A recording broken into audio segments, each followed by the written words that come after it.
بسم الله الرحمن الرحيم. عن عبد الله بن المبارك رحمه الله قال أخبرنا المبارك بن فضالة عن الحسن رحمه الله قال قال رسول الله صلى الله عليه وسلم رحم الله قوما يحسبهم الناس مرضى وما هم بمرضى.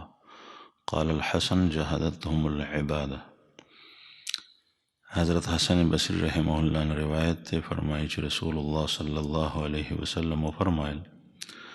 رحم اللہ قوما، اللہ جل شانہ دی خپل رحمت نازل کی با آغا خلقو یحسبهم الناس مرضا، چه خلق دا غی بارک دا گمان کئی چه دا رنزوران دی بیماران دی وما هم بمرضا، لیکن دا بیماران نوی. قال الحسن، حسن بصری رحمہ اللہ فرمائی جہادتهم العبادت، عبادت دی کمزوری کڑی وی. حضرت حسن بصری رحمہ اللہ نے روایت تے فرمائی کہ رسول اللہ صلی اللہ علیہ وسلم فرمائے رحم اللہ قوما، اللہ جل شانہ دی رحمت نازل کی با آغا خلقو چه خلق دا غی بارک دا گمان کئی چه دا بیماران دی لیکن دا بیماران نی. حسن بصری رحمہ اللہ دا غی وضاحت فرمائی جہادتهم العبادتو، دا عبادت کمزوری کڑی. دا حدیث مرفوع دے، حسن بصری رحمہ اللہ روایت کڑے دے، صحابی پا منس کے ساقط دے کہ رسول اللہ صلی اللہ علیہ وسلم دے خلقو تا دعا کڑی دے او دعائے دا رحم دا نزول کڑی دے. دا سمر لوی سعادت دے کہ رسول اللہ صلی اللہ علیہ وسلم دا چا پا حق کے دعا کڑی او دے دا آغا دعا مصداقو گرزی. دا دعا دا آغا چا پا بارکی کڑی دا چه خلق د شپې په بستر باندې وده پراتی او دی پاسی الله جل شانه ته په قیام په رکوع په سجده باندې ولاړ او پراتی وي. ظاهره ده چې د انسان خوب څومره کمیږي او څومره رب ته ځان ستړی کوي نو دومره دی کمزوری کیږي، او چې څومره خوراک څښاک انسان ډیر کوي هغه سره د دنیا فکر وي او د آخرت نه نو دومره دی بدن باندې غټیږي، کمزوری کیږي نه. نو دی حدیث مبارک کې رسول الله صلی الله علیه وسلم داسې خلقو ته د رحمت د نزول دعا کوي، الله جل شانه دی په هغوی باندې رحم وکړي. رحم او رحمت دا داسې شی دی چې د الله جل شانه د طرف نه په چا باندې نازلیږي، دغه کس به د الله د قهر نه لرې وي، د الله د عذاب نه به لرې وي، او دته به الله جل شانه دی به د معصیت او د ګناه نه لرې وي، دته به الله پاک د نیکۍ توفیق ورکوي او د ګناه نه به ساتي. کله که دی شیطان دوکه کی او نفس دی اغلی او انسانی صورت او شکل کې شیطان چرته ګناه ته بیایي، الله جل شانه به د ده د بچ کېدو اسباب پیدا کوي. دا د الله پاک رحم دی. لکه دغه وخت کې زما ذهن ته یو مثال رالو، رسول الله صلی الله علیه وسلم زلمیو، بعضی روایاتو کې راځي چې د 15 کالو عمر یو، 15 کالو هلک وي، کله بالغ هم ني، او بعض روایات دي چې د 25 کالو په عمر کې، او بعض روایات دي چې د 15 کالو په عمر کې چې خانه کعبه جوړېده، سیلاب سره غورځېدلي وه. د رسول الله صلی الله علیه وسلم د قبیلې او د خاندان مشران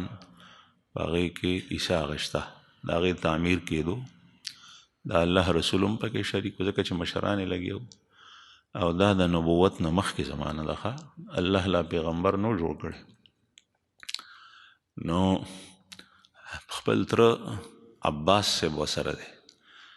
ترونه د نبي کریم صلی الله علیه وسلم، والد صاحب د پیدایش نه مخکې وفات شوی، نو عباس صاحب ورسره دی. نو هغه ورته وایي چې وراره ته دا کاڼي اوچتې د خانه کعبې دپاره کاڼي د غره نه راړل به په اوږه باندې به یې راړل، نو په کاڼو کې درانه کاڼي هم وي، سپک کاڼي هم وي، بیا کاڼي چې په اوږه کېدي او هلک سړی وي نو ظاهره ده هغه څرمنې ته غوښې وډوکي ته نقصان رسي. او بیا حضرت شیخ الحدیث مولانا محمد زکریا نور الله مرقده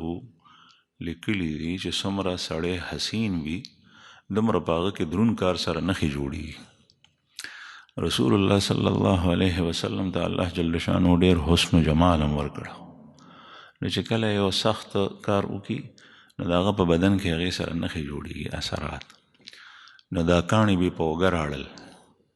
او په اوږه باندې څه شی نو، څادر نو، لاندې کاڼي ده، کاڼی به دغسې نیغ په نیغه براه راست په اوږه ایښی، وړو به. نو عباس صاحب نبی کریم صلی الله علیه وسلم ته وفرمایل چې وراره داسې چل وکړه، دا څادر کوز که او دا په اوږه کښېږده. هغه زمانه داسې وه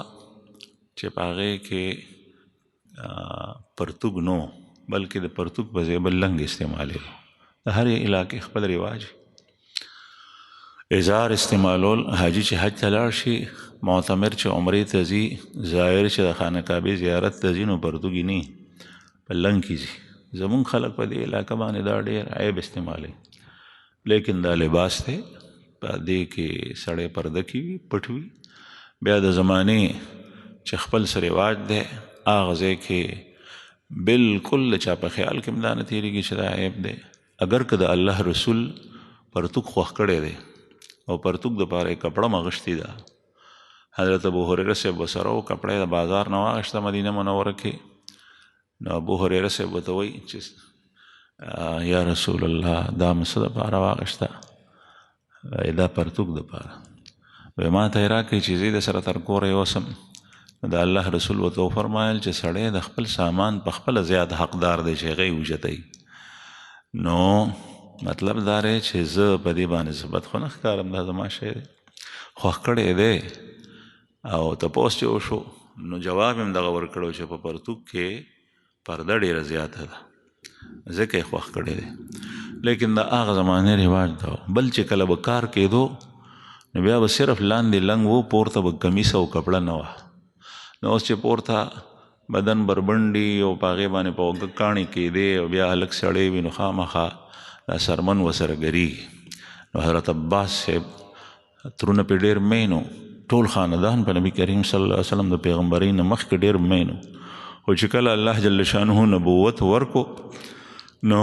بیا هم بد ډېر داسې و چې هغوی یې په دې حالت کې هم مرسته کړې ده، لکه ابو طالب د کفر و شرک په حالت کې. او بعضې داسې و چې هغوی به دشمنان شول. هغه مین ترونه پې ابو لهب چې هغه د پیغمبر علیه السلام په ولادت او پیدایش باندې دومره خوشحال شو چې وینځی وه، هغې ورته خبر راوړ نو هغې ته اشاره وکوي چې ته آزاد یې، چې په ما دې زیری وکړو. دومره پې خوشحال شوی و. لیکن چې کله پیغمبر شو بیا دشمن شو.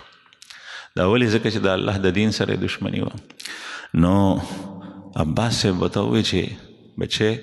دا لاندې ازار کوز که او دا په اوږه کېږده. بعضې خلک وایي چې د پیغمبر علیه السلام عمر 45 کاله او 25 کالو، بعضې وایي 15 کالو. دې واقعې نه ما ذهن ته دا خبر راځي چې غالبا عمر یې کم زیات نه زیات چې نو 15 کاله به و، ځکه چې دغه وخت کې سړی هلک وي، د هلک دپاره دا ایستل څه عیب نه دی. دویم دا ده که چېرې عمر یې زیات هم وي نو هغه زمانه کې رواج ده چې خلکو به بربند طوافونه د خانه کعبې کول. نو د خانه کعبې طواف او د خانه کعبې د تقدس به دومره خیال ساتلو چې دا کپړې به نه وي بربند لغړ بدن سره به کار کولو، طواف به کولو، ځکه چې د انسان دا کپړې نجس دي نو بغیر د کپړو به طواف کولو. نو کېدای شي چې د تعمیر په وخت کې هم دا خیال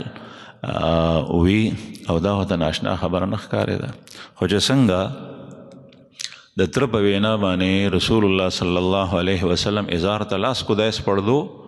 نو فخر مغشیا علیه، بېهوشه شو، پرېوتو په ځمکه، پرکاله شو. حضرت عباس صاحب سره فکر شو چې په وراره مې څه چلو شو، سترګې ودرېدې، تورې سپین شول. هغه ډېر سخت خفه شو، ډېر وخت پس په هوش کې راغلو. بیا یې د هغې نه پس چې کوم دی نو د نبي کریم صلی الله علیه وسلم بدن کله چا بربند نه دی لیدلی. دا الله جل شانه د ګناه نه بچ کولو. الله پاک انبیاء کرام او خوږ پیغمبر صلی الله علیه وسلم د نبوت نه مخکې هم د ګناه نه ساتل. یو ځلې هلکان ورسره په مکه مکرمه کې چېرته تماشه وه، لکه پخوا به زمونږ په دې ملک باندې هم دا ریډیو دا ټي وي چې عام نو خلکو په ودونو کې ټنګه ټونګه کول، بعضې ځایونو کې پکې ډمې راوستې چې چا سره به ډېرې پیسې وي هغه به یې ګډولې. خو به هر حال د ټنګ ټنګ خو به خامخ نو واده دغسې تماشه وه نو هلکانو نبي کریم صلی الله علیه وسلم د خپلو همزولو وویل چې راځه فلانکي ځای کې تماشه ده هلته ځو نو چې څنګه روان شو نو پیغمبر علیه السلام بېهوشه شو نه تلو ملګرو په زور روان کو بېهوشه شو په ځمکه پرېوتو هغه یې پرېښو ځکه چې ملګري خو وي دغسې پرېښو سهاره پورې دغسې بېهوشه پروت و سهار بیا په هوش کې راغلی دی کپړې څنډلي کور ته تللی دی دغه وخت کې هغه تماشه ټوله ختمه شي وه عرض مې دا کولو چې د الله رحم دې ته وایي چې سړی د ګناه نه بچ کړي د معصیت د کار نه بچ کړي د شیطانی اثراتو نه بچ کړي رحم او رحمت د الله یو ډېر لوی عظیم شی دی چې کله په انسان باندې نازل شي بس خیراتونه او خیراتونه د هغه نصیب کیږي نو دې حدیث مبارک کې رسول الله صلی الله علیه وسلم دعا غوښتي هغه خلکو ته چې هغوی دومره د الله عبادت کوي مز شو روژه شوه او تلاوت شو ذکر و اذکار شو دومره د خدای عبادت کې چې ځان دومره ستړی کړي چې کم سړی چې ستړی شي بیا کمزوری کېږي انسان آخر انسان دی نو فرمایي رحم الله قوما الله جل شانو د خپل مهرباني نازله کړي په هغه خلکو یحسبهم الناس مرضا خلک ګمان کوي چې دا بیماران دي رنځوران دي وما هم بمرضا او دا بیمار نی قال الحسن جهدتهم العباده حسن بصیر رحمه الله چونکه صحابو کې لوی شوی دی صحابي نه دی د نبی کریم صلی الله علیه وسلم په حجراتو کې کوټګیو کې د تربیت شوی دی صحابي نه دی لیکن کوم سړی چې د رسول الله صلی الله علیه وسلم د شاګردانو شاګرد وي او په هغې کې لوی شوی وي هغه ته د داسې احادیثو وضاحت او تشریح په نسبت د نورو خلکو زیاته معلوم وي نو هغه وفرمایل چې دا کمزورتیا او بیمارتیا چې ښکاري نو دا د عبادت وجې وعن قتادة رحمه الله قال كان يقال ما سهر الليل منافق قتاده رحمه الله هم تابعي دی هغه فرمایي چې دا به ویلې کېدل ما سهر الليل منافق سړی شپه نه روڼوي منافق سړی شپه نه شوګیره کوي بس دغه حدیث ټکړه ده قتاده رحمه الله وي د دې مطلب څه دی یقال یہ کہا جاتا تھا کہ منافق آدمی رات کو نہیں جاگتا یہ کہا جاتا تھا یہ کہنے والے کون تھے صحابہ کرام تھے ځکه چې قتاده رحمه الله تابعي دی نو تابعي فرمایي چې خلکو به وي یعنې صحابه به وي یعنې دا خبره دومره مشهوره وه لکه یو علاقه کې چې یو متل جوړ شي ضرب المثل چې منافق سړی هغه شپه نه روڼوي د شپې چې ویښ پاتې کېږي نو هغه مؤمن به وي یعنې دې نه دا معلومه شوه چې کوم سړی د شپې الله جل شانه ته ودرېږي په مونځ باندې قیام رکوع سجده او وخت یې او خلکو د پرتی دا د ایمان نښه ده ځکه چې منافق چې عبادت کوي نو هغه خلکو ته کوي مخلوق ته کوي خلکو ته ښیي او خلک د ورځې ویښ وي د خلکو په مخ کې د فرض مزمو کې جماعت ته راشي په جمع کې هم شریک شي په جمعه کې هم شریک شي په محافلو کې هم شریک کېږي لیکن د شپې چونکې یوازې په یوازې یو سړی په خپل کور او کمره کې ولاړ دی او دی ودرېدو پاسې د اودسې وکړو الله ته ودرېږو نو منافق سړی دا نه کوي نو دې نه دا موږ دپاره پکې دا عبرت دی که یو سړی خپل ځان د نفاق او د منافقینو د لیسټ نه او فرست نه ایستل غواړي نو شپې روڼول پکار دي کم از کم چې د سړي وس کېږي چې کله کله خو پاسي مسلسل پاسېدل پکار دي ځکه د الله رسول به چې کوم صحابي به ځوان شو بالغ به شو تکړه به شو نو بیا به ترغیبا هغه ته وایي چې کاش چې دی پاسېدی حضرت عبداللہ ابن عمر رضی اللہ عنہما صحابی دے دا امیر المومنین عمر ابن خطاب رضی اللہ عنہ بچے دے او دا پا الکانو صحابو کی دے یو ځل دی وی ما خوب ولیدو خوب مې ولیدو چې په خوب کې ویم یو دوه کسان رالل او زه یو د یو مټې نه ونیوم او بل د بل مټې نه او زه روان کم ما ته وایي په هوا یې کم بوتله مې مخکې یو کوی و هغه کوی کې د اور لمبې دي او هغه اور په بر راځي او په ښکته ځي او لوی کوی دی عظیم ما وی چې داسې دي چې هغې ته نږدې کېدم نو یو بل کس د دوو کسانو ته مخې ته راغلو هغې ورته وایي چې پرېږدی دی نو هغه ته نه خلاص کړم او ما ته یې وایي چې ځه واپس لاړ شه زه رالم په دې کې ګبراو شوم ویښ شوم نو دی وایي چې زه ویښ شوم ما وایي چې د دې خوب به څه تعبیري نو د خپلې خور بیبي ته ووایي او خور بیبي چې وه نو هغه حضرت حفصه رضی الله عنها د پیغمبر علیه السلام بیبي وه ځکه چې د پیغمبر علیه السلام ګڼې بیبیانې وي امهات المؤمنین د مسلمانانو میندې یو په هغې کې د حضرت عمر صاحب لور وه نو د خور کېږي د عبدالله ابن عمر صاحب نو دی وی چې ما خپلې خور بیبي ته ووی چې ته ما دپاره د دې خوب تپوس د نبي کریم صلی الله علیه وسلم نه وکړه چې د دې تعبیر څه دی دې نه معلومه شوه چې د خوب هم اهمیت وي خوب کې الله جل شأنه کله په بنده باندې فضل کول غواړي هغه سمې لارې ته راوستل غواړي ډېر خلک په صراط مستقیم باندې د هغه تک د خوب د وجې نه نصیب شوي خوب د وجې زموږ یو ملګری دی په دې پېښور کې په پېښور کې هغه ډاکټر دی او هغه د روس د یوروپ د یو ریاست نه چې د روس په قبضه وه د هلته نه واده کړی دی نو د هغه سخر خواخي مسلمانان نو دی وی چې ښځه مې دلته راوستې وه ښځه یې مسلمانه شوې وه هغې سره د نکاح تړلې وه ډېره نیکه ښځه ده یو ځل مې ښځې ووې چې زما خو زړه کېږي ما ته داسې ښکارېږي چې زما مور ناجوړه ده خوب یې ولیدو غالبا دا یې وې کسې چلو او ما په خوب کې مور لیده او هغه یوکراین کې پاتې کېږي یوکراین د روس ریاست اوس آزاد دی یوکراین کې پاتې کېږي ښځې مې وویل چې زه خو زه مور ګورم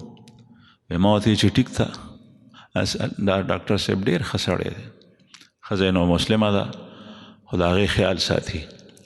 نو ښځه هم ډېره ښه ښځه وایي ما ته یې ویل چې زه خو ځم او مور وینم دا روانه شوه زه هم ورسره لاړم ما چې دا یوازې زه بوځم هلته لاړو ورسېدو هغه رښتیا مور یې ناجوړه وه په هسپتال کې وه او د مرګ او د زیس په کشمکش کې وه نو مونږ یې تپوس ته لاړو خاص ځای کې پرته وه مونږ یې تپوس ته لاړو وی دا پر کاله وه تر هغه وخته پورې چې مونږ ورسېدو هم دا پر کاله وه ډېر وخت نه کومه کې وه چې کله په هوش کې راله نو اخواخي دغه وخت کې مسلمانه نه وه وی هغه ما ته وی چې ما خو خوب ولیدو وی ما ورته څه دي ولیدل وی ما په خوب کې ولیدل چې یو لوی عظیمه کنده د ډېر لوی ځای دی په هغې کې غټ اور بلیږي او د هغې لمبې اسمان سره خبرې کوي او په قطار کې خلک روان دی او هلته څه کسان ولاړ دي یو کس نیسي او ورته یې غورځوي زه داسې ورو ورنږدې کېږم نو زما نه مخکې کسان چې وو هغه یې وغورځول په دې کې زما نمبر رالو ما وی چې اوس ما غورځوي سخته ګبراوېدم یېرېدم چې اوس به ما هم غورځوي نو په هغې کې یو کس ما ته وایي چې لرې شه ستا نمبر لا نه دی راغلی ستا نمبر لا نه دی راغلی زه یې دیکه کم پشای کم نو ما ته ووایه چې دا ما خوب لیدلی دا څه و نو هغه ډاکټر صاحب وایي ما ورته وایي چې دا خو داسې ښکارېږي چې الله جل شانو په تا فضل وکړو او الله پاک دا غواړي چې ته اسلام قبول کړې بس هغې نه پس هغه مسلمانه شو سخر هم مسلمان شو ښځه هغه خواښې هم مسلمانه شو هغه یې دلته راوستل دلته کې ورسره د خواښې د دې زنانه جنازه ما کړې وه چې کله دا وفات شو نو به هر حال کله کله خوب بعضې خلک خوب ته بالکل اهمیت نه ورکوي بعضې خلک بیا خوب داسې ګڼي چې په خوب کې څه بزرګي خپله ولیده نو دی وایي جوړ زه نیغ جنت ته لاړم او ما ته رسه کولو ضرورت نشته داسې هم نه ده البته په خوب کې عبرت وي سبق وي د انسان لپاره رسول الله صلی الله علیه وسلم په خپله د خوب باره کې تپوس کولو تازه نو به هر حال عبدالله ابن عمر صاحب دا خوب د خپلې خور بیبي په ذریعه نبي کریم صلی الله علیه وسلم ته واورلو نبي کریم صلی الله علیه وسلم ورته وفرمایل چې عبدالله رجل صالح عبدالله ښه سړی دی خو کاش چې تهجد ته پاڅېدی مطلب دا دی چې د خوب کې تهجد ته د پاڅېدو اشاره ده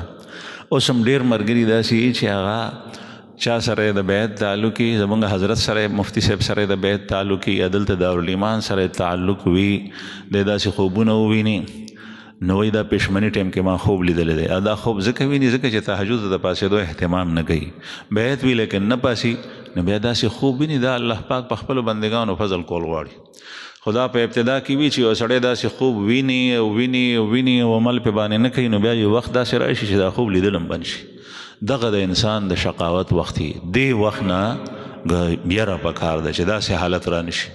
ځکه چې کله داسې خوبونه ویني یا په ژوند کې په ویښ باندې الله جل شانو څه نښې نښادې ده ته د اصلاح او د هدایت او د سمې لارې دپاره ښې په هغې باندې عمل کول پکار